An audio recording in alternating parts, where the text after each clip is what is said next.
Saludos compañeros, mi nombre es Carlos Guzmán y junto con Sara Torres les vamos a exponer respecto a osteoartritis. Ahora bien, la definición proviene de las palabras osteo, que significa hueso, art, que significa articulación, e itis, que significa inflamación. Es decir, es una inflamación crónica debido a un desgaste cartilaginoso a nivel de las articulaciones sinoviales.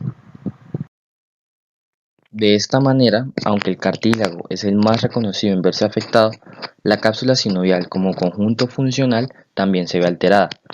En sí, en últimas, corresponde a una enfermedad altamente frecuente que genera gran discapacidad, principalmente sobre adultos mayores, y se caracteriza por la pérdida de la funcionalidad y la formación de osteofitos y cambios sobre la membrana sinovial. Los osteofitos son aquellos que ustedes pueden observar que son señalados por las flechas en la radiografía que está mostrándose en el lado derecho de la presentación. La osteoartritis, o como mejor la conocemos, la artrosis, es la forma más común de artritis y afecta principalmente las manos, las rodillas, los pies y las caderas. El dolor es el síntoma típico de la artrosis que lleva a que los pacientes vayan a consultar. Existe una morbilidad sustancial asociada a la artrosis, incluida la discapacidad y la reducción de la calidad de vida. Esta es la principal causa de discapacidad en las extremidades inferiores en adultos mayores. Además, en estudios de la carga de enfermedad global (GBD), la artrosis está constantemente clasificada entre los principales contribuyentes al mundo en los años vividos con discapacidad, que en inglés sus siglas son YLD. En 1990 y 2016, la artrosis se clasificó como la segunda enfermedad que ha aumentado más causando discapacidad. En primer lugar está la diabetes. Con el envejecimiento de la población y las tasas más altas de obesidad día a día, esto seguirá en aumento. Y este rápido aumento en la prevalencia de artrosis traerá consigo un gran impacto en el sistema de salud. Entonces vamos a hablar de la epidemiología. La incidencia y prevalencia de la osteoartritis dependen de cómo definen la artrosis. La artrosis se puede definir en varias partes como sintomática, radiológica, autoinformada o diagnosticada por un médico. Cabe señalar que no todas las personas con osteoartritis radiológica son sintomáticas. Debido a las diversas definiciones que hay entonces de la osteoartrosis, la prevalencia informada y las tasas de incidencia varían según los estudios y según cómo estos estudios definan la artrosis. Es por esto que vemos los diferentes resultados y las diferentes cifras de cada estudio que se ha hecho a la osteoartritis. Se estimó en el 2016 que la incidencia de la osteoartritis de cadera y rodilla es de 199 casos por 100.000 y se vio que las tasas de incidencia son mayores en países ricos que pobres o en regiones de un mismo país con mayores ingresos que otras regiones con menores ingresos. Además, en Estados Unidos la incidencia de osteoartritis es generalmente menor para los afroamericanos en comparación con los caucásicos. La incidencia de la artrosis entonces aumenta con la edad y es más alta en mujeres que en hombres. También la tasa de incidencia de osteoartritis sintomática de mano, cadera y rodilla aumenta rápidamente alrededor de los 50 años de edad y se nivela después de los 70 años de edad. Por último, una estimación del riesgo de desarrollar osteoartritis sintomática de rodilla fue aproximadamente 40% en hombres y un 47% en mujeres. La prevalencia, a nivel mundial hay aproximadamente 240 millones de personas con artrosis. Solo en Estados Unidos hay más de 30 millones. Y la prevalencia global de cadera y rodilla es aproximadamente del 5% en adultos mayores de 18 años. Esta también aumenta con la edad y se reporta un 10% de hombres y un 18% de mujeres mayores de 60 años con osteoartrosis. Ahora hablaremos de cada articulación afectada por separado y su prevalencia. Entonces vamos a empezar con la rodilla. Esta es la articulación más afectada por la artrosis, más o menos en un 80% de los casos de artrosis es de rodilla. Además, esta se ve afectada más en mujeres que en hombres. Segundo, la mano. Esta articulación es la segunda más afectada luego de las rodillas por la artrosis y afecta el doble a mujeres que a hombres. Tercero, tenemos la artrosis de cadera, que es menos común que las dos anteriores y aún no se han identificado diferencias de género. En cuarto lugar, tenemos la columna, que se da la artrosis en la articulación facetaria. Los datos de esto son muy limitados por ahora y más que todo se da por la poca sensibilidad que hay en la radiografía para identificar la artrosis en estas articulaciones. Como los estudios de esto aún son muy inconclusos, tampoco se sabe si hay diferencias de género, si afecta más a hombres o a mujeres. Y por último tenemos la artrosis de múltiples articulaciones. Esta se da en un 25% de las personas con artrosis y muy a menudo se pasa por alto. Además, vemos una gran diferencia entre mujeres y hombres, afectando mayormente a las mujeres. En cuanto a la fisiopatología de la osteoartrosis, realmente no existe una causa única que se haya detectado. Sin embargo, sí se han asociado diversos factores de riesgo. Entonces, por ejemplo, la edad, siendo este uno de los factores más importantes, se ha demostrado que la probabilidad de incidencia de la osteoartrosis aumenta a partir de los 50 años. Y por ejemplo, en el caso de los pacientes de 75 años, alrededor del 70 al 90% de los mayores de esta edad presentan osteoartrosis en las manos principalmente, siendo sintomático en un 10% de los casos. Así también se han asociado la inflamación crónica como causantes de la misma osteoartrosis. El traumatismo, por ejemplo, lesiones que hayan comprometido a nivel de ligamentos, a nivel óseo o a nivel de cartílagos durante la adultez o la adolescencia, se ha asociado fuertemente con la aparición de la osteoartrosis a futuro, típicamente presentándose 10 años tras el accidente. Por otro lado, tenemos la obesidad, en donde los mecanismos realmente no se han detectado hasta el momento. Se ha correlacionado el sobrepeso con un aumento de la presión a nivel de las articulaciones, es decir, como un desbalance a nivel de las cargas que tienen que soportar las mismas articulaciones. Y así también se han encontrado otros procesos como por ejemplo cambios metabólicos, cambios en la densidad ósea, pues la misma intolerancia a la glucosa, la hiperlipidemia, que se han asociado con la misma osteoartrosis. Igualmente, ciertos estudios han demostrado que los macrófagos a nivel de tejido adiposo en los pacientes obesos tienden a generar citoquinas proinflamatorias. Tenemos el estrés mecánico repetitivo y los factores genéticos, donde por ejemplo presencia del gen COL2A1 o alteraciones cromosómicas a nivel de los cromosomas 2, en particular el brazo Q o el cromosoma 11, el brazo Q, se han asociado con la presentación de la osteoartrosis. En cuanto al cromosoma 2, se ha asociado más que todo con la aparición de osteoartrosis nodular en manos, mientras que alteraciones en el cromosoma 11Q se han relacionado con la osteoartrosis de cadera. Y así también presentamos otras causas que se van a exponer en la siguiente diapositiva. Ahora bien, por esta razón se considera una enfermedad multicausal. Este es el condrocito, una imagen apropiada histológica del mismo condrocito. Sin embargo, con fines de esta explicación, pues se va a relacionar con algo más caricaturesco. Los condrocitos como tal son los principales relacionados en cuanto al desarrollo de la misma osteoartrosis. Se encargan de mantener el cartílago estable y en buenas condiciones, produciendo colágeno tipo 2 para darle estructura al cartílago y proteoglicanos, dentro de los cuales encontramos ácido hialurónico, agrecano, sulfato de condroitina y sulfato de queratina. Siendo estos los que también le dan una estabilidad al mismo cartílago. En conjunto, todos estos componentes le otorgan una elasticidad y fuerza misma al cartílago para soportar los distintos impactos y ejercicios que puedan ejercérsele encima.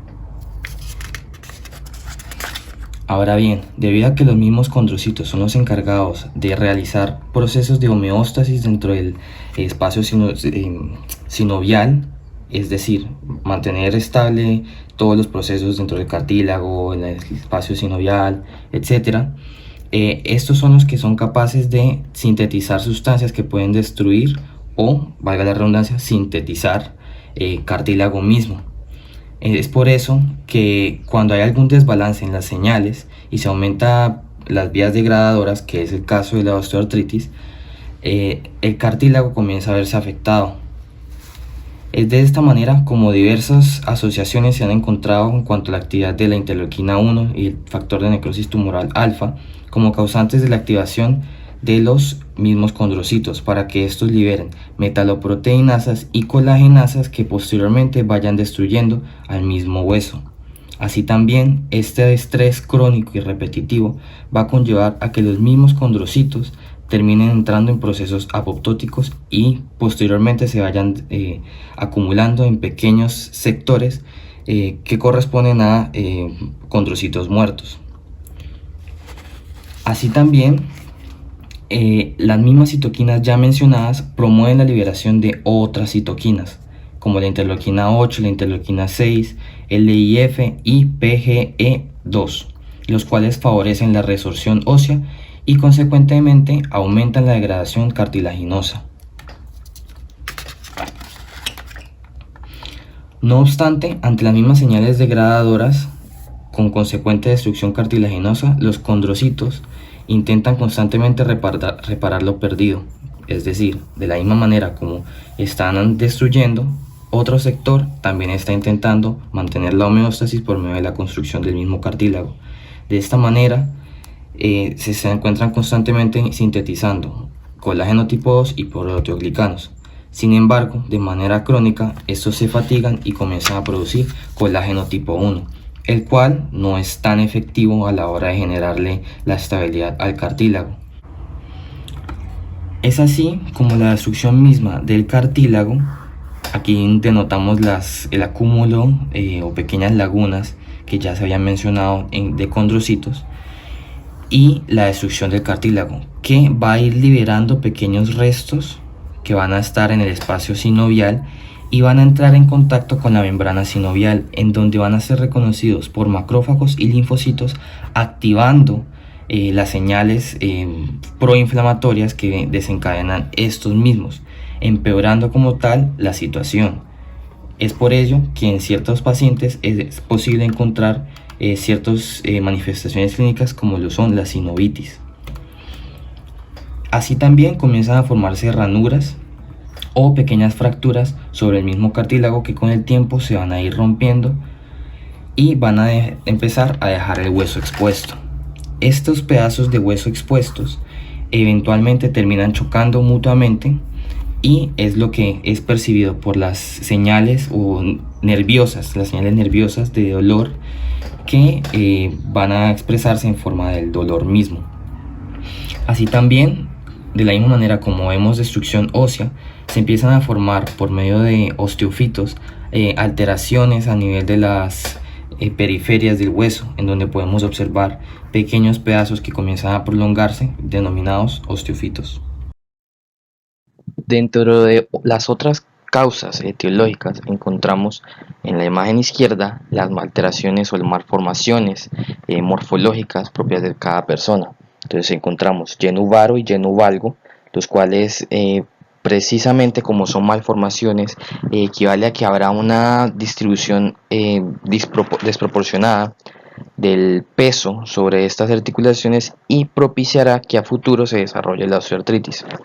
Por otro lado, en el cuadro representado a la derecha, encontramos otras causas que también pueden conllevar a la aparición de la osteoartritis, que ya se denominan pues causas secundarias. Entonces tenemos, por ejemplo, la hemocromatosis, la misma enfermedad de Wilson, hiperparatiroidismo o el hipotiroidismo, en las enfermedades como los depósitos, que también pueden conllevar al desarrollo de una osteoartritis, la misma artritis reumatoide, entre otros. Ahí queda la tabla para que la revisen a fondo.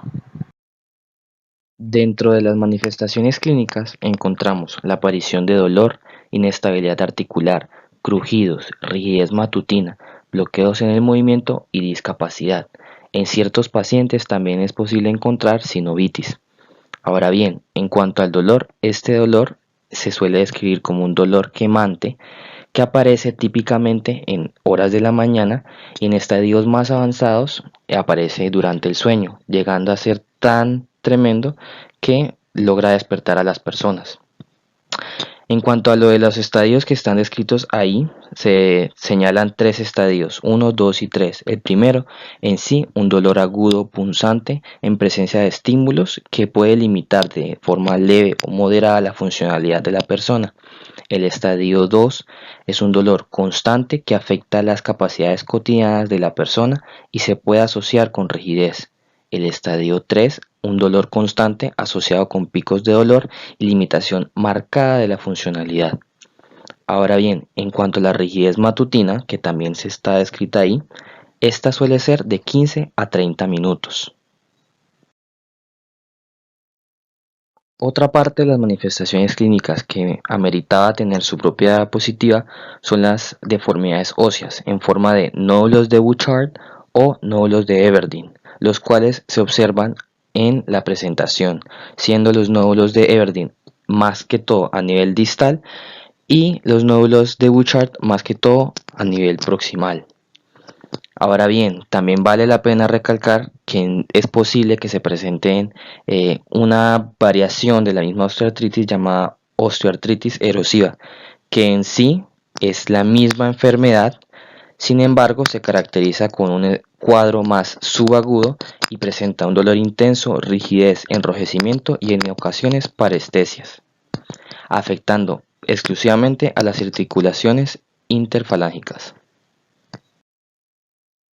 A diferencia de la osteoartrosis, la artritis reumatoide afecta principalmente las articulaciones proximales, como lo son las metacarbofalángicas y las interfalángicas.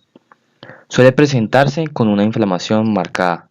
Su rigidez matutina suele ser de más de 30 minutos. Típicamente presenta deformidades en los dedos en forma de cisne o en forma de ojal. No hay presencia de osteofitos y el factor reumatoideo y el péptido citrulinado suelen salir positivos.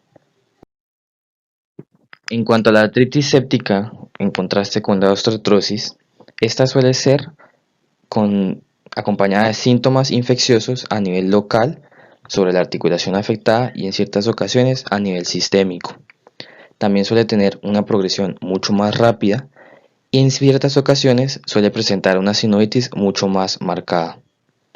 Por otra parte, en contraste con la artritis psoriásica, esta suele afectar principalmente falanges distales y típicamente afecta solamente un dedo, dactilitis. Así también se observan alteraciones a nivel ungueal en forma de hundimientos.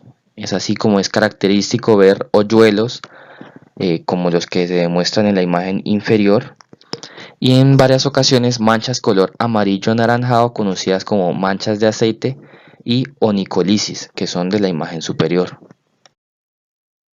Ya por último, en cuanto a enfermedades por depósito, encontramos que estas suelen presentar a nivel de los hallazgos, encontramos en las biopsias sobre las articulaciones que se depositan cristales de urato o cristales de calcio.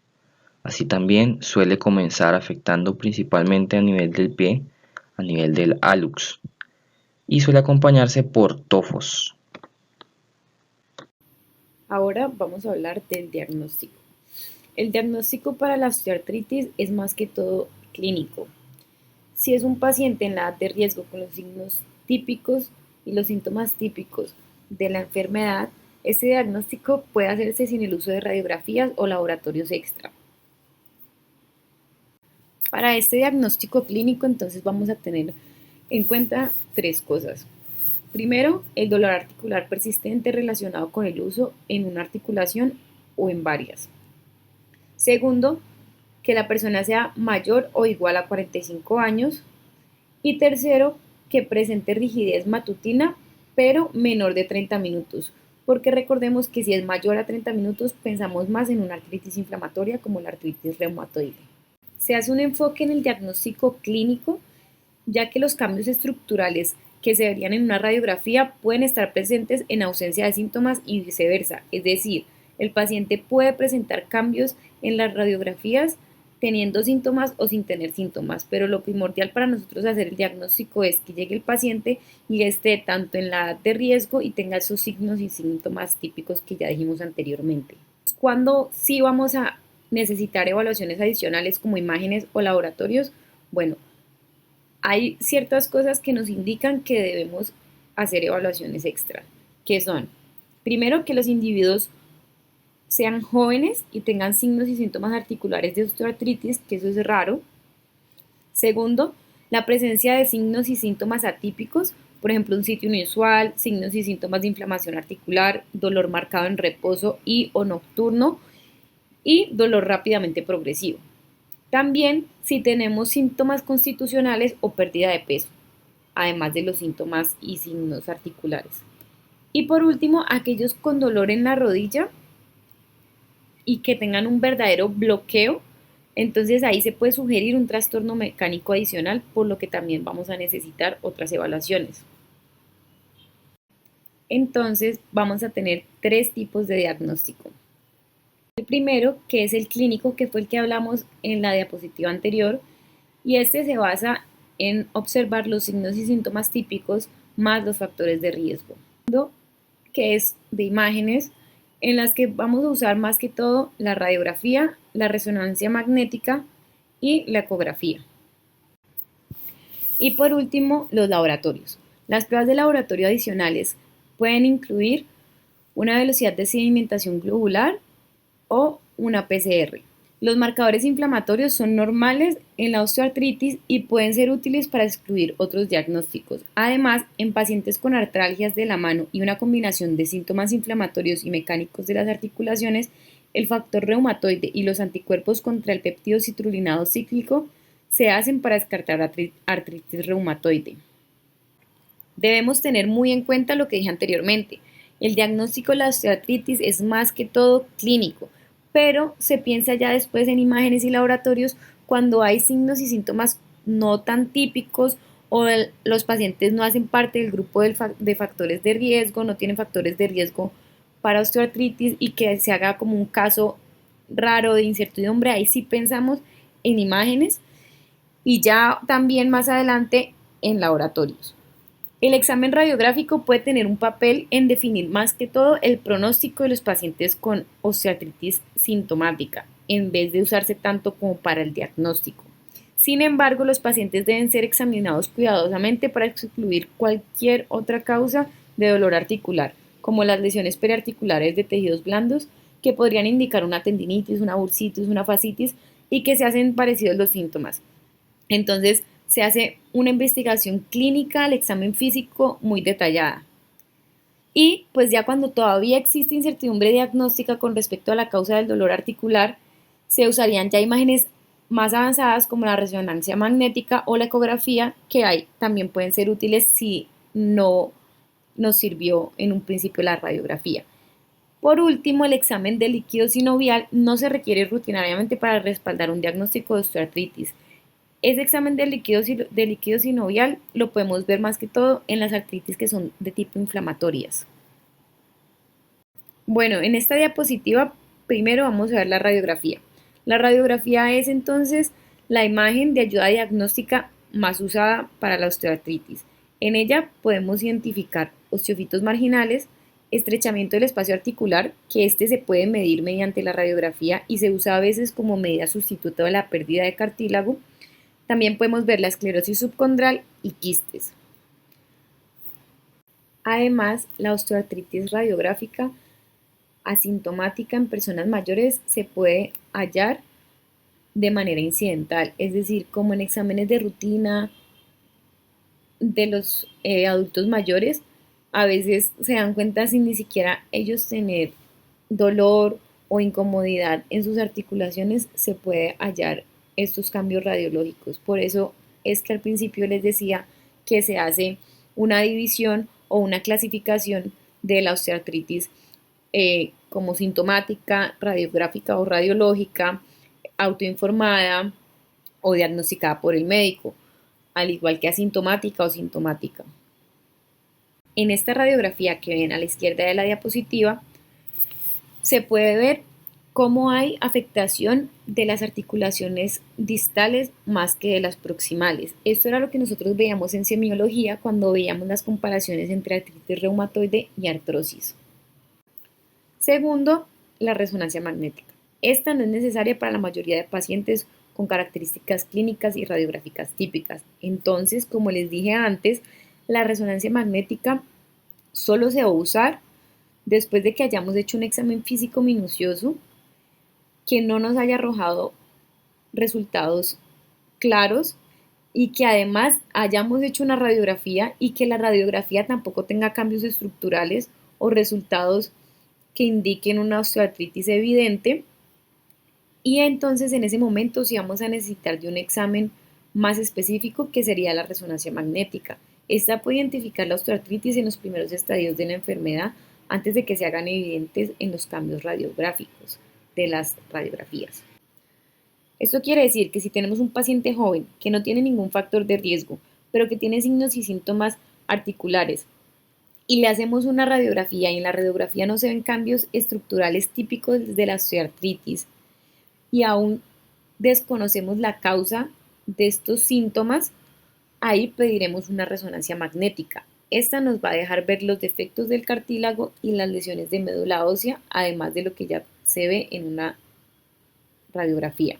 También se puede usar para estudiar otras estructuras de la articulación que no se ven mediante rayos X, como derrames, líquido sinovial y ligamentos. Por último, la ecografía. Esta es útil para detectar la osteoartritis asociada a cambios estructurales y también para identificar inflamación sinovial, derrames y osteofitos. Pero depende del operador y no se puede usar para evaluar más profundamente estructuras articulares ni hueso subcondral. Estuvimos buscando imágenes para ponerlas, pero realmente no se entiende nada, no se ve que, no pudimos identificar ninguna forma en la ecografía, por eso no se la ponemos aquí en la presentación. En cuanto al tratamiento, en la actualidad no hay ninguno que haya demostrado eficacia a la hora de revertir el daño articular generado por la osteoartritis. Es por esto que el tratamiento no farmacológico cobra una gran importancia en esta patología, donde el objetivo está encaminado a reducir el dolor, mejorar la función y movilidad de las articulaciones más afectadas. También hay tratamiento farmacológico y en última instancia hay cirugía. Pero el que más vamos a tener en cuenta es aquel que es no farmacológico. Dentro de las medidas físicas, que es el tratamiento no farmacológico, vamos a tener entonces la corrección de posturas defectuosas, que debemos tener en cuenta que estas posturas nos pueden agravar los síntomas de la osteoartritis, entonces al corregirlas vamos a disminuir el dolor. También la disminución de peso en obesos, ya que esto genera estrés mecánico importante a nivel de la articulación de la rodilla, cadera y de la región lumbar. Se ha demostrado que disminuir 10 libras por cada 10 años puede prevenir el desarrollo de osteoartritis hasta en un 50% de los pacientes. También debemos realizar un programa de ejercicios específico en el fortalecimiento de músculos periarticulares y en el rango de movilidad articular.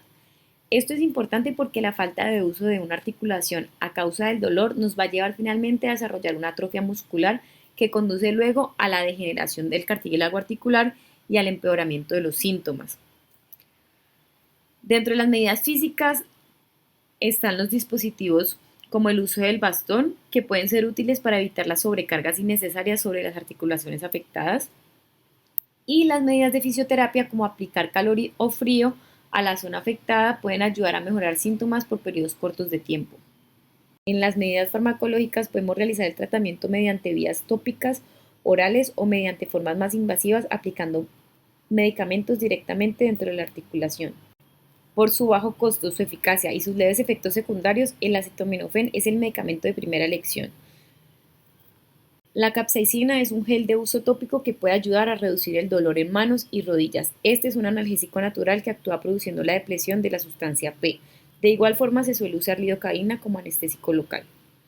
Si después de un tiempo razonable de estar utilizando el acetaminofén no se ha controlado el dolor, este se sustituye por un AINE como el ibuprofeno o el naproxeno a dosis bajas.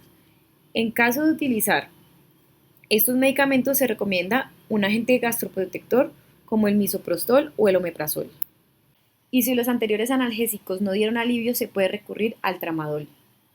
Los corticoides sistémicos como prednisona o hidrocortisona no tienen lugar en el tratamiento de la osteoartritis, pero localmente, intra o periarticular, pueden producir alivio sintomático por semanas o meses. Estas inyecciones locales deben repetirse entre los 4 y 6 meses para evitar posibles daños en el cartílago. Las inyecciones intraarticulares de ácido hialurónico tienen un efecto más prolongado que los corticoides. Por último, cuando el daño articular es severo o el dolor ya no mejora con las terapias convencionales, se puede optar por cirugía artroscópica para reparar zonas articulares mediante pequeñas incisuras en las porciones más dañadas de la articulación. En casos graves, se puede realizar un reemplazo articular. Como breve conclusión a esta presentación, tenemos entonces que dentro de la epidemiología, esta es una enfermedad que va a atacar principalmente a las mujeres y a los países ricos. Además, es una enfermedad discapacitante a nivel mundial que a largo o también podría decirse corto plazo va a afectar el sistema de salud. En cuanto a los factores de riesgo, vamos a tener 3 factores de riesgo principales. El primero es la edad, es decir, que la persona sea mayor de 50 años. El segundo es la obesidad y el tercero que la persona sea de sexo femenino. Por otro lado, en los diagnósticos diferenciales, el más parecido a la artrosis es la artritis reumatoide, el que más nos puede hacer confundir, pero también tiene ciertos signos que nos van a hacer diferenciarlas fácilmente. Digamos, en la articulación de la mano podemos ver que las articulaciones las va a afectar en la artrosis de distal a proximal, mientras que en la artritis reumatoide de proximal a distal. También vemos que en la artritis reumatoide la rigidez matutina sí es mayor de 30 minutos, mientras que en la artrosis es menor a 30 minutos. El diagnóstico va a ser entonces principalmente clínico y la ayuda diagnóstica más utilizada para corroborar este diagnóstico va a ser la radiografía. Y el tratamiento, lo más importante es que nos vamos a enfocar en las medidas no farmacológicas. Y para aliviar el dolor vamos a tratarlo con acetaminofén. Ya en casos muy extremos se puede llegar hasta la cirugía.